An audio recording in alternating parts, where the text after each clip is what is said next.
Welcome back to the near post. You know what? I'm gonna explain it now, so that way you guys can't like say anything weird now, because you know YouTube regulations.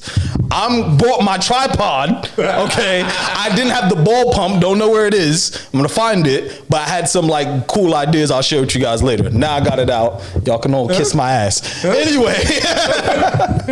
Anyway, I want to talk. Cinna said something last week that I put in the agenda this week. I'm actually happy to have Courtney here for this conversation because it's been a while. They had to wheel me out of retirement. She said retirement. What was you doing? Carrying you lot, innit? Wow. So I'm not gonna say I put it in the group. Is Pep truly great? I don't think that's the question. I think that's an unfair question because Pep is great. I will give him that. Blasphemy. However, I think Pep personally has been very fortunate. That's what I will say. Discuss. I'm gonna save mine to after, because the angle I'm gonna come from, you're not gonna all attack me. So let's just. I'm sitting down. Me. Send our ladies first. Like that, yeah. No, agreed, because he has the funds. If he had the same funds that Jurgen Klopp has, would he still be as great a manager? He's been very lucky. With Barcelona, he was lucky. With Man City, he's been lucky. Bayern Munich, very lucky. Very, very lucky. But if he had the small funds that Liverpool have, or potentially Arsenal have, where you're literally having to sell a player to buy a player, would he still be Premier League champion every season?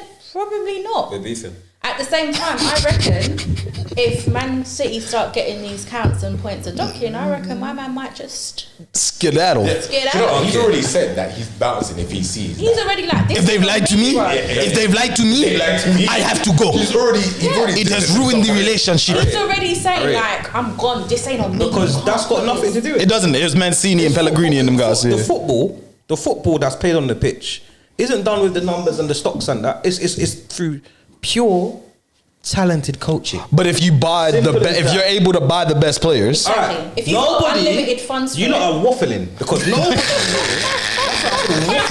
nobody here at the time thought John Stones was a £50 million defender. Nobody here thought Kyle Walker was a £50 million defender when they were bought. Okay, yes, you can argue that the fees are Sterling. You can argue, yes, that the fees are astronomical, so they got the player or whatever. But nobody was trying to buy them, man. So it's not like. Wait, hold on. I thought numbers don't win games. What are we talking about now? Exactly, they don't. This is my point. They were not world-class players when they were bought. They had to grow. But I'm not saying his ability to turn players into better players. I'm saying. Okay. Let me put it. Wait. Before you continue, wait. Before we go down this road, let me put it this way. At Barcelona, he's a Catalonian. He was born in that club, right? So he had Fabregas, Gerard Piqué.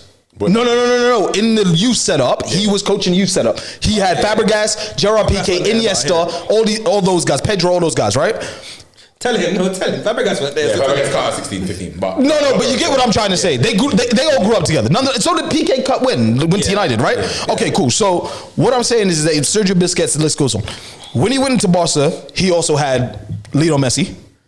Young Lionel Messi, viral, running past people, taking people on all the time, right? Okay. He had Samuel Eto'o, one of the best strikers that don't get talked about enough. Thierry Henry, you bought Thierry Henry, if I'm not mistaken, right? All right, cool. He got Ronaldinho, he got rid of Ronaldinho, Yaya Toure, Keita as well. I think was that. Yeah, he kept saying, okay. So he bought back. Gerard Piqué. Did he buy Sanchez? Alexis Sanchez. Yeah, Alexis Sanchez. He bought Alexis Sanchez. All right, cool. So. He already had like. Also, dominant before that. You're setting me up. I love it. No, it's fine. He already had like a nucleus, let's say, right? So that's probably the only place where Pep had to, I would say, build something out of. I'm not gonna say out of nothing because they were successful under Rijkaard as well, but just build something else. Yeah, no, 100%. Let's build something else. Hold on. I'm not knocking that. I'm not knocking that. But then this is where it starts to look like: are you great or are you great? And then, I mean, luck plays a part everywhere. Obviously, what he did at Barcelona led him to Bayern Munich. Bayern Munich don't spend money notoriously anyway, so we already know that.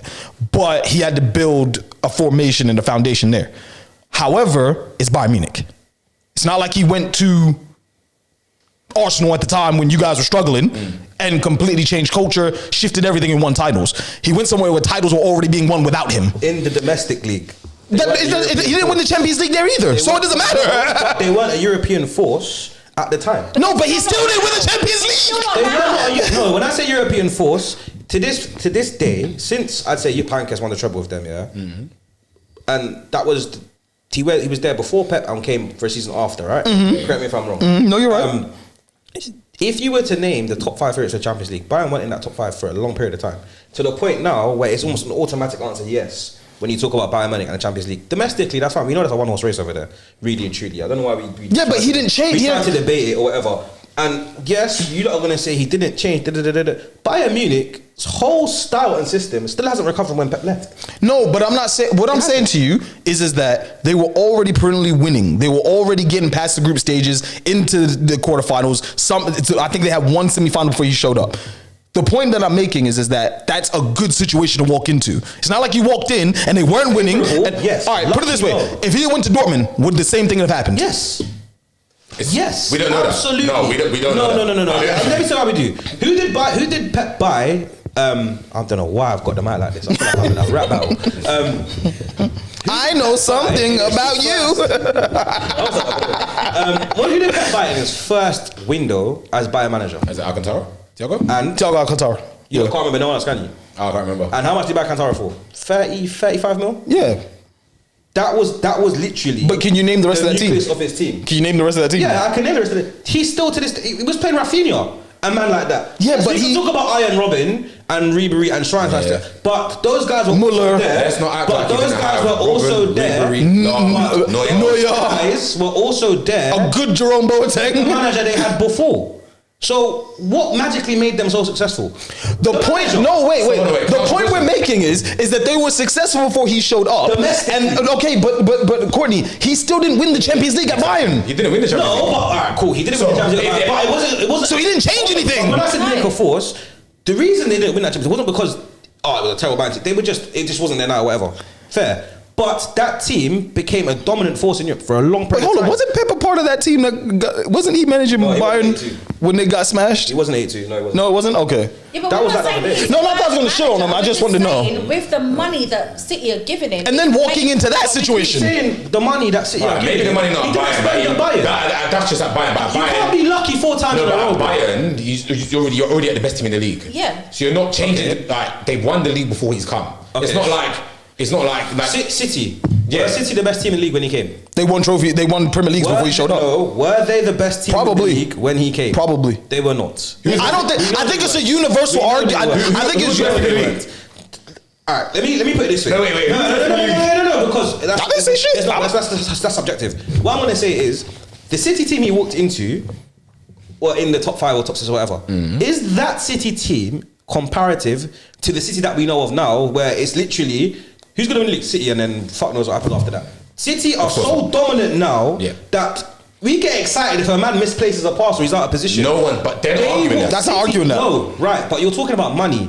That money's not winning them points, bro. It is for this City team is so dominant. They have broken the 90-point barrier more times in his tenure than anyone else has in the league. But you can't deny it's a major contributing factor. It's a major, but the City don't. Because City have the ability to say, I'm going to buy Mangala. Having the ability. I don't like Mangala, but That's before Pep. I'm going to buy Ruben Diaz. I'm going to buy Laporte. I can buy Akanji. Everyone can do that. None of the top clubs.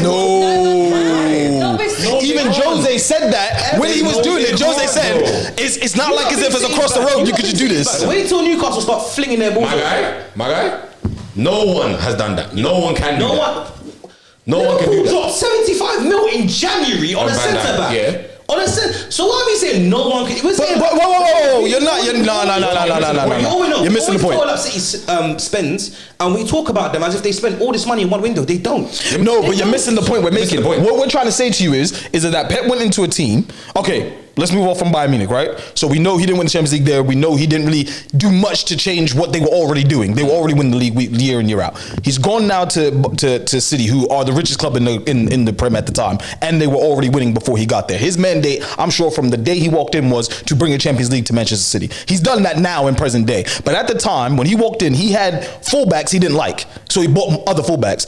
He didn't like those ones, so he bought other ones. That's not true because Walker is still there. And he's No. I'm saying he didn't like certain parts of that team that he purchased. And that's his right. Right. I'm not saying it isn't, but how many other clubs could spend 50 when you don't like something? At the time, Nobody. Has Arteta spent money on since he's been at Arsenal? How much has he bought? How many he bought White, Tommy Arsu, Kivior, Gabriel. He didn't buy Saliba, fair. He bought So that's the only 4. what's Gabriel. the Portuguese bro? You say Gabriel already? The right winger. No, you said centre backs. You said centre backs. And I said defenders. Defenders. Oh, He was Cedric. talking about fullbacks. Cedric. So I said defenders. Yeah, Cedric. No, the other brother, man, the one that plays right wing in France, Tavares. Yeah. He's bought all of these man. And then gone. I saw a video of Duo Torres today. That's his right as a manager. That's right, your boy. Because, boy. What's the last one? Before we continue, sorry, I'm not stopping. What's the last Arsenal player you shouted out? Don't worry about that. No, I just want to know who was it? Because he's gonna die. He's going to die. First it was. What was it? Let it go. Yo, Maitland Niles though. Maitland Niles, he can do the belting. Because he skips past. Let me let my plane, please. Oh my God. As I was saying, yeah. Sorry, continue, sir. Him chopping and changing his players, that's his right as a manager. If the club can do that, the club can do that. At the end of the day, what wins points is the football. And City were nowhere near as dominant then as they are now. To the point where, man are saying, we're talking about they spent, but Kevin De Bruyne hasn't left that team. He hasn't been replaced. They haven't bought someone to replace him. He's been a mainstay in that team since he was bought. Bernardo Silva has been a mainstay in that team since he was bought. Kyle Walker, mainstay. Edison, mainstay.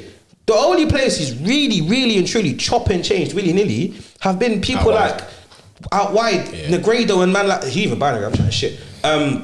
Jesus and all these other Sterling, players. Jesus, Sterling, really. Sane. Didn't buy Sane, but yeah. Even Sterling was a mainstay until he sold Sterling. To be honest with you, do you know what? He does. It's not like he spends every window and he just got mad. No, I'm actually thinking he about doesn't do that. I'm actually thinking about it. He didn't really spend peas at Bayern. He doesn't spend peas like But that. he didn't really spend peas at Barca either. He didn't have to. He didn't have to. It was already made. No, because Xavi Hernandez wasn't anywhere near that team before Pep got there. No, but Xavi Hernandez was a kid when Pep was the man in the midfield. No. How old was Xavi when Rijkaard was there, please? Yeah, in late 20s. No. I'm not saying that at the time. You see, when Pep Guardiola was the man at Barca in midfield, Xavi was coming through. Yeah, he was coming right? through. So right. So Xavi's coming through. He's obviously going to favor Xavi because he's coming through at the time that I'm the guy here when that happened, right? Okay. He's walked into a good situation. I didn't say it was the best situation. He's walked into a good situation. He's not walked into a bad one. Courtney, if he was really on smoke, and this is God's honest truth, he picks and chooses, and fine, because he deserves to, because he's proven that he is that guy over time. However, he's not going into Arsenal after Wenger and turning that around because you guys didn't have the spending power to change things like that. That's not true because, and this is why I think that's crap, because if he had the spending power everywhere he's gone, like you lot said, if you are at Barcelona and you've just lost, I can't remember he's playing DM at the time, Van der Moor or whatever, why are you going to place your bets on a man like Xavi when you could just go and buy the best team in the world? No, but he has Sergio Busquets. He believed in these guys because he worked with them already. Busquets coming to Barcelona's team. After, but all right, it was a bit later. But do you know what? Let's not underestimate the fact that he had La Masia as well, you know, because look, I'm not underestimating but players if every team had a La Masia, they don't come in ready, but they don't come in ready-made like that. Arsenal's got a good academy. Just got a great academy. They've 115 counts. Most of those are for undisclosed fees, but including Pep's fee. No, it's not. No. A couple of them are on Pep as well. Almost 17, 18, which I know. No, I know, but some of them are on Pep. A lot of some of those charges are on Pep's fee time. is undisclosed. That in itself is shady. Half of his players that he has bought is undisclosed. That's why they have 115 counts. Okay. So you're telling me it's not about money? You know what? But even if they're not even undisclosing the fee, they're hiding something. But we're acting like. But even in that, wait. So much more. Wait. But they are. What was your opinion on Calvin Phillips when he was at Leeds? Decent little player. All right.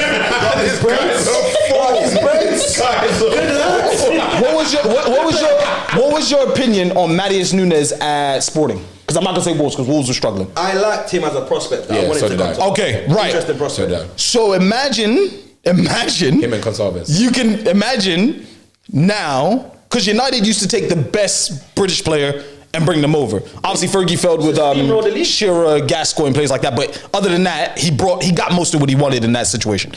Pep now, in today's market where everyone's got money and everybody can track players, obviously City are winning, so you want to go be a part of that system. Has Maddie Nunes played a game? Maybe one. But that's because A minute? Hold on, exactly. Oh! And then Calvin Phillips, treble winner, hard to kick the ball. Yeah. But we were singing his praises at one point, right? It just goes to show that I can say, boom, go get me this guy, this guy, and this guy, and they don't even get in the team. And you can just do that. You can stockpile. Hold on, that's not a fault. I didn't say it was a fault. I didn't say it's a fault. And do you know what? You've actually even proved why Pep is such a great manager. He's bought these players with a purpose, and those players can't adapt. It's the lack of ability, mentality, whatever. And what has he done? He's pivoted. He's gone. You know what? I can't play. Hey, John. He used to play. Kovacic as well. 18, innit? He used to play. Hey, come play midfield for me. John Stones has been. I'm not talking about his tactical thing, though, bro. This is what we're No one's talking talking about his before. managerial ability. But we can't. How can you separate spending and managerial ability? So this is why I'm saying you can separate You can't it. say You're that. asking him. You're saying to Pep again. He did not go to Arsenal when Arsenal was struggling and turn that program around. So- he went to clubs that were never struggling ever. So let me understand and this. kept doing what they were doing already. So let me understand this. I'm not saying the tactics aren't great. I'm not saying he's not a great manager. I'm just saying he's not been pushed in a place where, you know what? uncomfortable. Yeah, he's not been uncomfortable. When has Pep been uncomfortable? Let me ask you a question. He's not uncomfortable because of his managerial ability and his club can spend money. Yeah? Cool. Okay. What's the next point? Say again, sir. What's the what point? What's the next point? How have we ended up here? I'm not taking this any further because I'm not going to talk about United about this. I'm not going there. I'm not going to answer your question. That was dark. There was no, you know what's so crazy? There's no point in even saying that because this is a guy. Okay, again, and you know, I am going to go there. It's not Pep's. There's a manager there's difference between managing go-ahead Eagles and Rotterdam and Feyenoord and then managing Barcelona, Bayern Munich, and Manchester City. There's a huge difference. Welcome to the Near Post podcast. You are through, you are here. Make sure you like, comment, subscribe, and subscribe. Subscribe twice. That's why you can't do this.